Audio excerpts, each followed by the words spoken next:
Padma bank থেকে আমি এখন পর্যন্ত প্রায় 20,000 টাকার মতো পাইছি।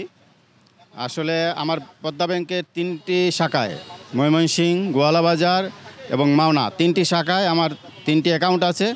আরও মাওনা শাখায় আমার প্রায় 17 লাখ টাকার মতো আমার এফডিআর আছে। আমি এগুলা আমার মেয়ের বিয়ের জন্য আস্তে আস্তে অল্প অল্প টাকা করে আমি জমাইছি। এখন ওনারা কোনো টাকা আমাকে দিতে পারতেছে না।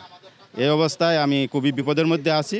আমি বাংলাদেশ ব্যাংকের গভর্নর সহ বাংলাদেশ সরকারের কাছে আমি আবেদন জানাচ্ছি, আমার মতো বা আমাকে যেন এই বিপদ থেকে ওনারা উদ্ধারের কোনো একটা পন্থা অবলম্বন করেন, যাতে আমরা যারা আমার মেয়ের বিয়ের জন্য আমি আজকে বিপদগ্রস্ত, অনেকের আত্মীয় স্বজনদের জন্য চিকিৎসার জন্য বিপদগ্রস্ত, আমরা আজকে পদ্মা ব্যাংকে টাকা রেখে আমরা খুবই খুবই দুশ্চিন্তার মধ্যে আছি। আমরা আমাদের জীবন নিয়ে খুবই শঙ্কায় আছি।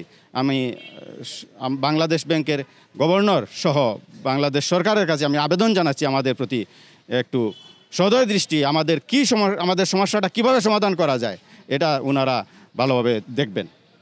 ওনারা কোনো আশা দেয় না। ওনারা যেটা বলে যে ঠিক হয়ে যাবে, প্রত্যেকটা ব্রাঞ্চের ম্যানেজারদের একই কথা, ঠিক হয়ে যাবে, এছাড়া আর ওনাদের আর কোনো কথা নেই।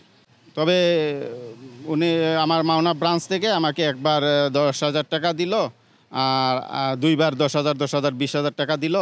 আর একবার আমরা আরেকবার এখানে হেড অফিসে আসছিলাম, ওনারা এই 10,000 টাকা দিছিল ওই ক্লিয়ারেন্সের মাধ্যমে। এই 30,000 টাকার মতো পাইছি আর কি। এখন আমরা তো চাই টাকা।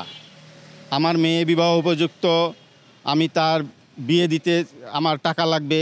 আজকালকে দেখেন এক ভরি স্বর্ণের দাম 1.5 লাখ টাকার উপরে ক্রস করছে। এক ভরি স্বর্ণের দাম 1.5 লাখ টাকার উপরে ক্রস করছে। আমার বিয়ার সময় আমার শ্বশুর আমাকে 6 ভরি স্বর্ণ দিছিল। আমি যদি আমার মেয়েকে 6 ভরি স্বর্ণ দিই তাহলে কত লাখ টাকা লাগে? আর এর পাশাপাশি আরও কত খরচ আছে। আমি 1-2টি টাকা করে করে আমার মেয়ের বিয়ের জন্য আমি টাকাগুলা আমি সঞ্চয় করেছি। আজকে আমার কান্না আসে আমি এইসব কথা বলতে গেলে। আমি এখন কোথায় যাব, কার কাছে যাব, কি বলবো?